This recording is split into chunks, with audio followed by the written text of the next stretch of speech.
എല്ലാവർക്കും എൻ്റെ പുതിയൊരു വീഡിയോയിലേക്ക് സ്വാഗതം. PM കിസാൻ സമ്മാൻ നിധിയുടെ 2000 രൂപ വാങ്ങുന്ന എല്ലാവരും വളരെ ശ്രദ്ധയോടെ കേൾക്കേണ്ട ഒരു കാര്യമാണ്.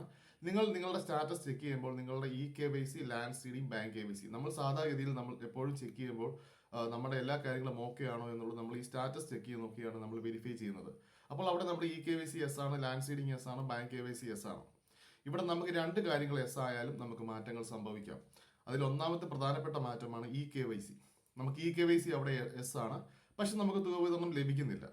അപ്പോൾ നിങ്ങൾ അപ്ഡേഷൻ എന്നതിൽ കയറി ചെല്ലുന്ന സമയത്ത് തന്നെ നമുക്ക് അവിടെ KYC ചെക്ക് ചെയ്യുന്ന സമയത്ത് നമുക്ക് കാണാനായിട്ട് സാധിക്കും. നമുക്ക് KYC ബയോമെട്രിക്കലായിട്ട് ചെയ്യണം എന്നുള്ളത് നമുക്കിവിടെ വ്യക്തമായിട്ട് കാണിക്കുന്നുണ്ട്. പക്ഷെ നമ്മളെല്ലാവരും വിചാരിക്കും അവിടെ അത് യെസ് ആയതുകൊണ്ട് നമുക്കൊന്നും തന്നെയും ഇനി ചെയ്യേണ്ട ആവശ്യമില്ല, എല്ലാ കാര്യങ്ങളും ഓക്കെയാണ്, ഇനി തുക വന്നാൽ മതി എന്ന്. അത് എവിടെ ചെന്ന് നിങ്ങൾ അന്വേഷിക്കുമ്പോഴും അവരാദ്യം സ്റ്റാറ്റസ് ചെക്ക് ചെയ്ത് നോക്കിയിട്ട് പറയും ഇതെല്ലാം ഓക്കെയാണ്, നിങ്ങൾക്ക് ഇനി യാതൊരു വിഷയങ്ങളുമില്ല, നിങ്ങൾക്ക് PM കിസാൻ സമ്മാൻ നിധിയുടെ തുക വിതരണം ഇനി ലഭിക്കും എന്നുള്ളത്. എന്നാൽ ഒരു തുക പോലും നമ്മുടെ അക്കൗണ്ടുകളിലേക്ക് എത്താറുമില്ല. അപ്പോൾ പ്രധാനമായിട്ടും നിങ്ങൾ ചെക്ക് ചെയ്യേണ്ടത് നിങ്ങളുടെ KYC ആണ്. അവിടെ യെസ് കാണിച്ചാലും നിങ്ങളുടെ KYC നിങ്ങൾ ചെക്ക് ചെയ്ത് നോക്കേണ്ടതാണ്. KYC എന്നൊരു ഓപ്ഷനിൽ നമ്മുടെ ആധാർ നമ്പർ ടൈപ്പ് ചെയ്ത് കൊടുക്കുമ്പോൾ തന്നെ നമുക്ക് ഇവിടെ കാണാനായിട്ട് സാധിക്കും നിങ്ങൾ ബയോമെട്രിക്കലായിട്ട് KYC കംപ്ലീറ്റ് ചെയ്യണം. അല്ലാതെ നമുക്ക് അവിടെ KYC ഇൻറ്റു കാണിക്കത്തില്ല, മീൻസ് അവിടെ ചെയ്തിട്ടില്ല എന്നുള്ളൊരു സിമ്പിൾ അവിടെ കാണിക്കില്ല. അത് ആർക്കും ഇപ്പോൾ കാണിക്കുന്നില്ല. അവിടെ എസ് എന്നുള്ളത് മാത്രമേ കാണാൻ സാധിക്കുകയുള്ളൂ. നിങ്ങൾ KYC ചെയ്തിട്ടുണ്ട്, ശരിയാണ്, നിങ്ങൾ ഓൾറെഡി ഒരു KYC OTP ബേസ്ഡ് KYC നിങ്ങൾ അവിടെ ചെയ്തിട്ടുള്ളതാണ്. പക്ഷേ പലരെയും ഇപ്പോൾ അവിടെ ബയോമെട്രിക്കലായിട്ട് KYC ചെയ്യണം എന്നുള്ള കാര്യം നിർബന്ധമാക്കിയിരിക്കുകയാണ്. അപ്പോൾ നിങ്ങൾ എല്ലാവരും തുക ലഭിക്കാത്തവരൊക്കെ ഉണ്ടെങ്കിൽ എത്രയും വേഗം നിങ്ങളുടെ KYC അപ്ഡേറ്റ് ആണോ എന്നുള്ള കാര്യം നിങ്ങൾ വ്യക്തമായിട്ട് പരിശോധിക്കേണ്ടതാണ്. അതുപോലെ തന്നെ രണ്ടാമത് വരുന്നൊരു മിസ്റ്റേക്ക് എന്നുള്ളത് നമ്മുടെ ബാങ്ക് സീഡിങ്ങിൻ്റെ അവിടെ യെസ് എന്നുള്ളത് കാണിക്കും. പക്ഷെ നമ്മൾ PFMS കയറി, പബ്ലിക് ഫിനാൻസ് മാനേജ്മെന്റ് സിസ്റ്റമാണ് നമുക്ക് ഏജൻസി, നമ്മുടെ പൈസ തരുന്ന ഏജൻസിയിൽ നമ്മൾ കയറി ചെക്ക് ചെയ്യുന്ന സമയത്ത് നമ്മുടെ ബാങ്ക് അവിടെ റിജക്റ്റ് എന്നുള്ളത് വ്യക്തമായിട്ട് കാണിച്ചിട്ടുണ്ട്. എന്നാൽ നമുക്ക് സ്റ്റാറ്റസ് ചെക്ക് ചെയ്യുന്ന സമയത്ത് നമ്മുടെ DBT ബാങ്ക് സ്റ്റാറ്റസ് അവിടെ യെസ് ആണ് കാണിക്കുന്നത്. അപ്പോൾ എല്ലാവരും ഇതെല്ലാം യെസ് ആണെന്ന് കരുതി യാതൊരു വിഷയമില്ല എന്ന് കരുതിയിരിക്കുന്നവരുണ്ട്. എന്നാൽ അങ്ങനെയല്ല. നിങ്ങൾ ഈ രണ്ട് കാര്യങ്ങൾ നിങ്ങൾ പരിശോധിക്കേണ്ടതുണ്ട്. ഈ രണ്ട് കാര്യങ്ങളും ഇപ്പോൾ നമുക്ക് റിജക്റ്റിലേക്ക് പോകുന്നുണ്ട്. 20ാമത് ഘടകം ലഭിക്കാത്ത നിരവധി ആൾക്കാരുണ്ട്. നിങ്ങൾ അതെല്ലാം ഒന്ന് പരിശോധിക്കുക. നിങ്ങളുടെ KYC അവിടെ കറക്റ്റ് ആണോ എന്നുള്ള കാര്യം നിങ്ങൾ കൺഫേം ചെയ്യേണ്ടതാണ്. അവിടെ യെസ് കാണിച്ചത് കൊണ്ട് ഒരിക്കലും നിങ്ങളുടെ KYC കറക്റ്റ് ആവണമെന്നില്ല. കാരണം നമ്മൾ ഒരു വട്ടം KYC ചെയ്ത ആ ഒരു സ്റ്റാറ്റസ് ആണ് നിങ്ങൾക്ക് ഇപ്പോൾ അവിടെ കാണാൻ സാധിക്കുന്നത്. വീണ്ടും അവിടെ KYC ചെയ്യാനുള്ള നിർദ്ദേശം വന്നിട്ടുണ്ട്. അപ്പോൾ നിങ്ങളുടെ ആധാർ നമ്പർ വെച്ച് നിങ്ങൾ പരിശോധിക്കുന്ന സമയത്ത് നിങ്ങൾക്ക് അവിടെ വ്യക്തമായിട്ട് കാണാൻ സാധിക്കും ബയോമെട്രിക്കലായിട്ട് അല്ലെങ്കിൽ ഫേസ് സ്കാൻ ചെയ്തുകൊണ്ട് തന്നെ നിങ്ങളുടെ KYC കംപ്ലീറ്റ് ചെയ്യണം എന്നുള്ളത്. കാരണം നിങ്ങൾക്ക് ഇനി OTP വഴി KYC ചെയ്യാനായിട്ട് സാധിക്കില്ല.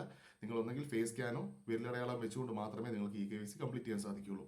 അതുപോലെ തന്നെ ബാങ്കിൻ്റെ ഇഷ്യൂസ് ഉള്ളവർ, നിങ്ങൾക്ക് ഈ തുക വരാത്തവരുണ്ടെങ്കിൽ നിങ്ങൾ ശ്രദ്ധിച്ചോളുക. നിങ്ങൾക്ക് അവിടെ ബാങ്ക് സീഡിങ് അവിടെ യെസ് ആയിരിക്കാം, പക്ഷേ PFMS നിങ്ങൾ ബെനിഫിഷ്യറി കയറി നോക്കുന്ന സമയത്ത് നിങ്ങളുടെ ബാങ്ക് ഓൾറെഡി അവിടെ റിജക്റ്റ് ആയിരിക്കും. ആ ബാങ്ക് നമുക്ക് അവിടെ അപ്ഡേറ്റ് ചെയ്ത് കൊടുക്കേണ്ട ആവശ്യമുണ്ട്. അവിടെ അത് അപ്ഡേറ്റ് ചെയ്ത് കൊടുത്തെങ്കിൽ മാത്രമേ നമുക്ക് DBT ട്രാൻസാക്ഷൻ വഴി തുക നിങ്ങളുടെ അക്കൗണ്ടിലേക്ക് എത്തുകയുള്ളൂ. ഈ രണ്ട് കാര്യങ്ങളും നിങ്ങൾ പ്രധാനമായിട്ടും ശ്രദ്ധിക്കേണ്ടതാണ്. അങ്ങനെ ആർക്കെങ്കിലൊക്കെ തുക വരാത്തവരാണ്, അതല്ല ഇനിയും നമുക്ക് അങ്ങോട്ട് മുന്നോട്ടും ഈ ഒരു KYCയുടെ ഇഷ്യൂ നമുക്ക് ഉണ്ടാകാൻ പോവുകയാണ്. അത് എല്ലാവരും ഇനിയിപ്പോൾ അത് KYC ചെയ്യേണ്ട ഒരു സാഹചര്യമാണ്.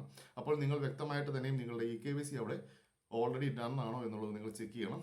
അതല്ലാത്തവർക്ക് അവിടെ വ്യക്തമായിട്ട് കാണിക്കും നിങ്ങൾ ബയോമെട്രിക്കലായിട്ട് KYC ചെയ്യണം എന്നുള്ളത്. അതിനായിട്ട് നിങ്ങൾ PM കിസാൻ ഗോൾ എന്നുള്ളത് നമ്മുടെ പ്ലേ സ്റ്റോറിൽ കയറി ഡൗൺലോഡ് ചെയ്തെടുക്കുക.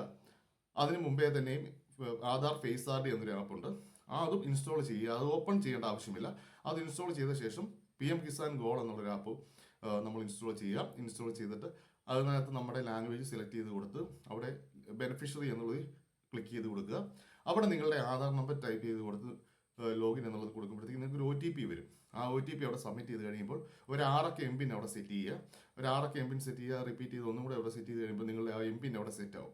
അപ്പോൾ ഓപ്പൺ ചെയ്യുമ്പോൾ തന്നെ നിങ്ങൾക്ക് ബയോമെട്രിക്കലായിട്ട് KYC ചെയ്യാനുള്ള ഓപ്ഷൻ അവിടെ കാണിക്കും.